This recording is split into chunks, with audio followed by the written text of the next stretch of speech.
Hello, this is Mr. Ferreira, and I am continuing with the video series looking at relationships for paper 3. And this is the third part, and they just literally say we need to look at theories of romantic relationships, and then name 4 theories that we need to have a look at. And one of them is social exchange. And so we're going to continue with this. There's also equity theory to ask us to look at Rusbult's investment model and Duck's breakdown model as well.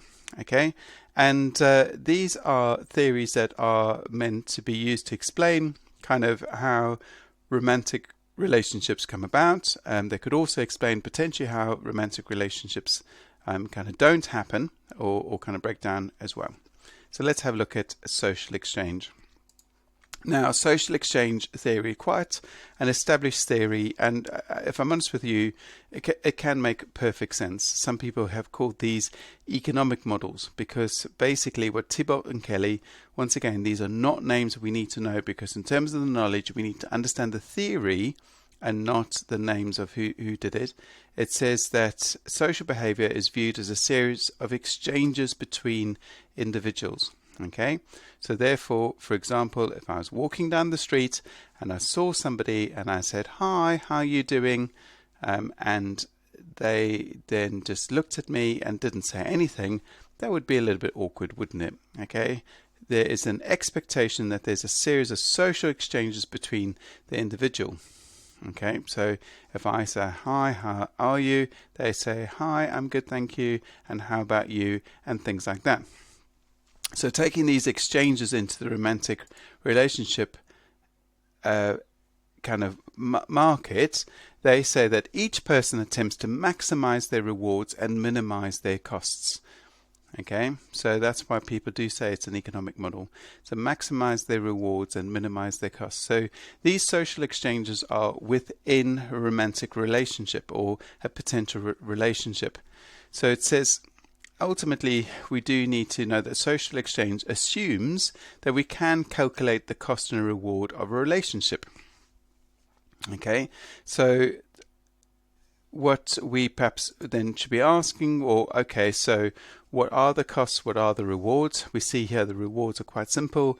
Any form of exchange that is pleasurable. Okay, so companionship, emotional support, and the obvious one being sex or some kind of physical comfort as well. However, the costs within a relationship could be other things. For example, it could be things like time or stress that it puts on you in terms of a relationship. And of course, the energy, boredom, and there could also be missed opportunity. So anything that is costly could be a problem. So we could effectively have a rough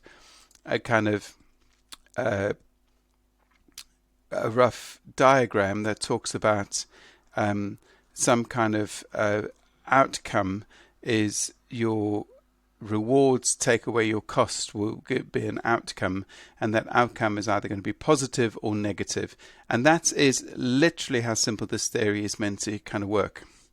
However, they do give us some kind of tools to work out how do we get to the point where we decide whether the outcome is positive or whether the outcome is negative.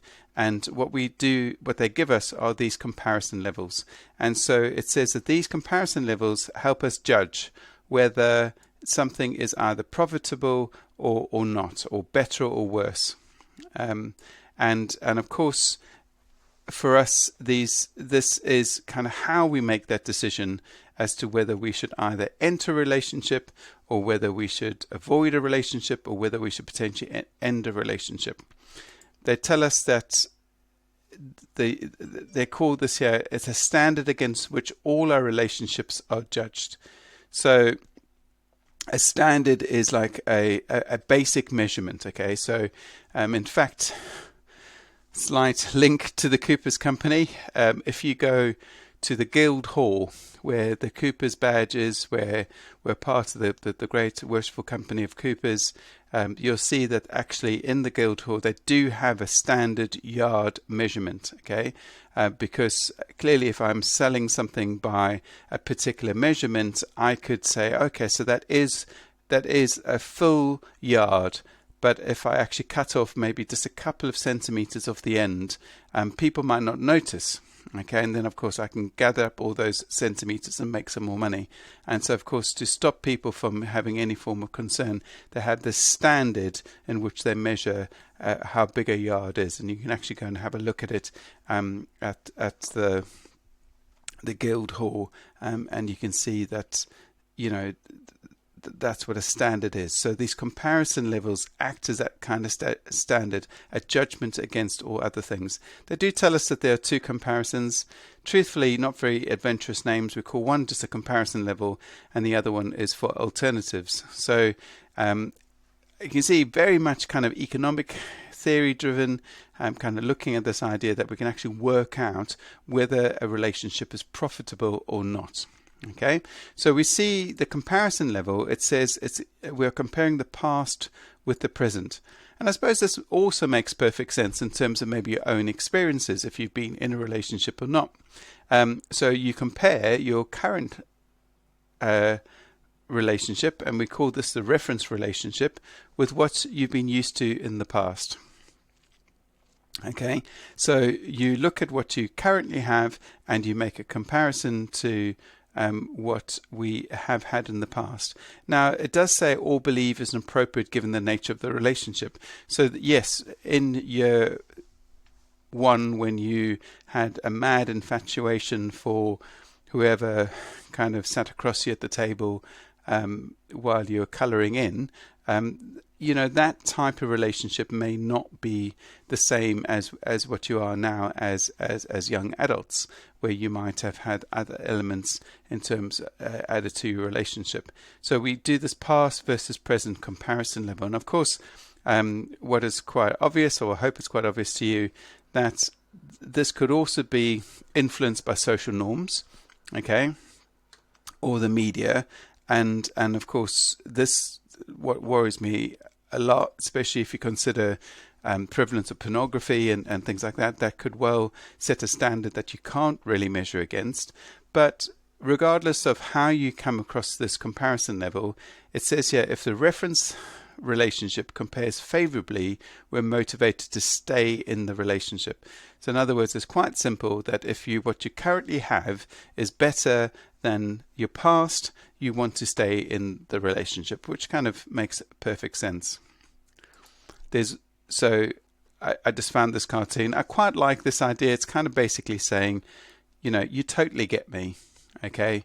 So in other words, everything that I want is being fulfilled by my current relationship, and my comparison level to anything that I might have had before is pales in comparison.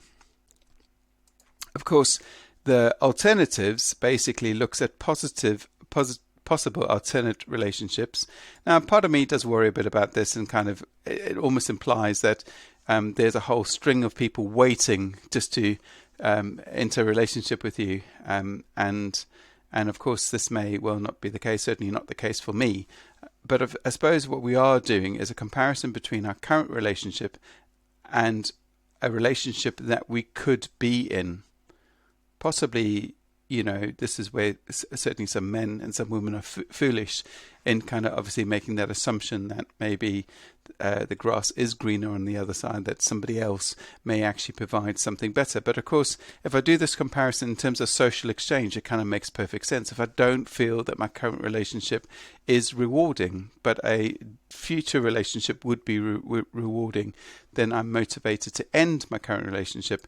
And we see this here. So if we feel that we could do better, we may be motivated to finish one relationship, the current relationship. So you can see it's not meant to be massively confusing. It's not meant to be massively kind of complex, because it is a simple formula where we kind of measure the outcome based on rewards and costs and decide whether a relationship is worth staying in or being in or not being in. Okay, so that is social exchange theory as it is. And so the last thing that we can basically say, if we wanted to add depth to social exchange, of course, it can be used for a model to understand long-term relationships. I almost feel that this is kind of going beyond what we kind of really need to have a look at. But of course, it is an application that we use for social exchange. We see that in the first part of this model, we'll look at sampling, where you might explore rewards and costs in terms of various relationships. You might kind of have interest in one or more people, and we're having a look at kind of what is good and what is bad. Based on that, we then could potentially enter into a particular relationship, and it says here we cost out that relationship. Okay, so this is what is good, this is what is bad. We identify the sources of profit and loss in terms of that. And so this is the early stages of relationships going into kind of more long-term kind of commitment, where we say we settle into our relationships and we kind of know what our exchanges are in terms of positive and negative. And then the last one is certainly not something very romantic. It says institutionalization. In terms of settling down, we kind of institutionalize ourselves into knowing what our rewards and costs are in terms of relationships. So certainly maybe the relevance for us in terms of knowledge, we can talk about the practical application of social exchange in this long-term, understanding long-term kind of relationships. So from there, potentially, we could look at our research support for this, or some kind of evaluation. And there is research support in this.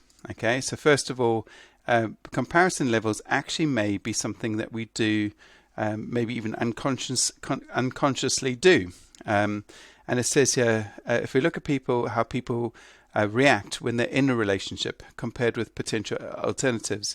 Very simple kind of research. I quite like this research, and because it gives me an opportunity to use this particular meme, this idea of, okay, how do we respond to possible alternatives? Okay, and this particular meme isn't actually what they discovered in Simpson's research. What they asked people to do is simply to rate members of the opposite sex in terms of their level of attractiveness. Okay, and what they found actually says here, participants who were already involved gave lower ratings of attractiveness. Okay, and of course the way this was applied to social exchange was to say, okay, so if I'm in a current relationship and maybe there's a bit of matching hypothesis going, I might be quite content with the level of attractiveness of my particular partner. Okay, so if I then always see every other person as being more attractive, then that might be quite negative to me. I might go, oh, okay, well, I don't want to be in this current relationship, but I actually might be quite happy. So ultimately, it could be that we unconsciously kind of rate other people as being less attractive because we're in a current relationship. Okay, so we see here this makes sense because rating them higher would threaten their own perception of their current relationship. And certainly not a very healthy place to be if you're always thinking that you can do better in terms of your relationship. But if I wanted to kind of bring in the counter for this, there's a concern, especially with the comparison for alternatives. Well, why would I leave a relationship if I have no alternatives? Because surely being in a relationship is better than not being in a relationship. And I suppose that's something which is quite hard to, especially if there's nothing kind of wrong with your relationship. But people do end relationships because they don't want to get married. They end relationships because they don't kind of see it having a future. All these types of things. And so therefore, social exchange struggles to kind of understand that. Now, the biggest problem actually with social exchange is actually how on earth are we going to work it out? How are we going to study this? We saw in the previous study, we just looked at people rating attractiveness, but surely all of this is hugely subjective, and comparisons in themselves, you can't set any kind of problem. So it could just be that our understanding of social exchange is flawed because of the research that is flawed. And most of the research is artificial. So the external validity of research into social exchange is flawed. So clearly the problem with this is our understanding of social exchange is flawed as well. So in the real world, it does not distinguish between exchange relationships and communal relationships. So in other words, a lot of the social exchange ideas are actually quite theoretical. and certainly kind of makes perfect sense. And so this idea of exchange relationships and communal relationships are quite important to us. So in exchange relationships are often early relationships or relationships where some form of exchange does need to exist. So for example, if I want to work in my office in peace and harmony, I've got to consider the other people I work with. Okay, so there's an exchange, so a give and take in terms of kind of a social understanding of what I do and a social understanding of what they do. But a communal relationship could be based on something long term and committed. And so there's quite a lot of evidence that actually this may be the case. So Clark and Mills basically says the rewards and costs become less of an issue in long-term communal relationships. Let's go back to some of those rewards and costs. So for example, I might want a reward of intimacy with my partner, and that could be something which, certainly in terms of an exchange relationship, early within perhaps a relationship, that might be a factor. But if my partner falls ill, for example, and can't provide me with that intimacy, that obviously will be a cost. But actually, I might be prepared to accept that cost based on the fact that actually I've been with them for a long time, and we kind of share responsibility and share kind of care for each other. And so that's what Clark and Mills were kind of pointing out towards, saying short-term relationships are exchange, but long-term relationships are about partners' needs. Okay, so certainly responding to a partner's need might actually be more important than exchanges of, is it fair? Yes, I sometimes when I'm tired, I don't want to do the dishes, or don't want to do something that might not be pleasurable to me. However, of course, it might be important to consider my partner's needs in terms of that. And then adding to this, Argyle kind of says, okay, so perhaps this theory is convenient, and certainly convenient in terms of explaining dissatisfaction rather than actually causing dissatisfaction. Okay, think about kind of what I've just said, they're explaining dissatisfaction rather than causing dissatisfaction. Okay, it may be that social exchange theory is just a justification. And certainly I don't know much about infidelity, but certainly a lot of people kind of have used social exchange in terms of rewards and costs to perhaps explain potentially why they cheated on a partner or something along those lines. And so it could be that actually we're not doing the particular behavior because of the comparison levels. We're kind of saying afterwards that we're kind of saying, well, that's the reason why. We're kind of justifying our dissatisfaction in terms of relationship. There's also other limitations of social exchange. I mean, I do like social exchange. It's quite nice and simple and certainly can make a lot of sense, but actually in many ways it's quite flawed. It says it focuses too much on individual perspectives. Have you ever considered that if I'm looking at it's maximizing my rewards and minimizing my costs? And of course, culturally, that might be something that's quite foreign. Certainly, as a member of the patriarchy, I might be thinking, well, hang on, surely my needs are more important. But actually, there are some people out there who do think of other people. And certainly culturally, there could be something to this. And Duck and Sense basically said maybe how we interpret shared events may actually be more important in terms of cost and reward, rather than me maximizing my reward and minimizing my costs. It says that the theory itself is quite selfish, and that we only maintain relationships because of hedonistic concerns. Okay, so yeah, that sort of is just saying what it's saying, that potentially people, if you're only looking at maximizing your rewards, you would only kind of stay and be in a relationship because of your concerns, things that are important to you. And so therefore, this might only apply to individualistic cultures like the West, where we kind of look at our individual needs and talk about myself. And of course, not all cultures have that same type of understanding. So there's collectivist cultures, and certainly we have people who talk, I think there's a lot of kind of concerned about other cultures that might have different approaches. So obviously I'm not going to show you these videos now, and I'm going to also kind of revisit this whole cultural bias and this relevance to social exchange when I do equity theory. But there's a BBC series called Tribal Wives that potentially could help you understand that potentially how we view things in the West may be completely different in a different culture. So if you certainly go into YouTube and you search Tribal Wives, you will come up with a whole page of different shows, and there's some more recent shows and older shows, and certainly two videos that end up being quite interesting to me in terms of just a completely different perspective is the one of Meaning of Love, where we talk about polygamy in a polygamous tribe, how potentially the wives talk about kind of shared responsibility and kind of how they're happy. And of course the Western person is quite individualistic, saying, well, that's my husband, I won't only have one man to look after me, and things like that. But you see that there's a big difference, that sometimes, sex is what you do with your wife, and then you kind of share other things with other people, even in terms of kind of like where you live and things. And so definitely worth having a look at that. And then the second one is talking about a really sensitive issue. Female genital mutilation is something we generally need to take quite seriously.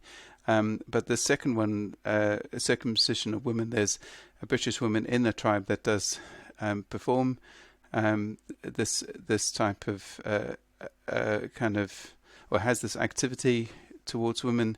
And it's very interesting to kind of see the cultural perspective of how it's the woman perpetuating some of these concerns. And she's kind of saying to them, but we don't do this. And sort of expecting that all the young girls will say, oh, take me to your place. But they're like, no, we won't shame you.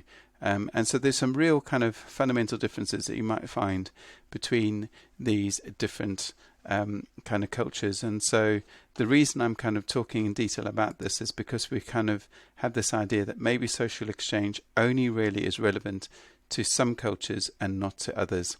I hope you enjoyed this video. I will continue with the next one. It's called Equity Theory. Take care, keep safe, and speak to you soon. Okay, bye.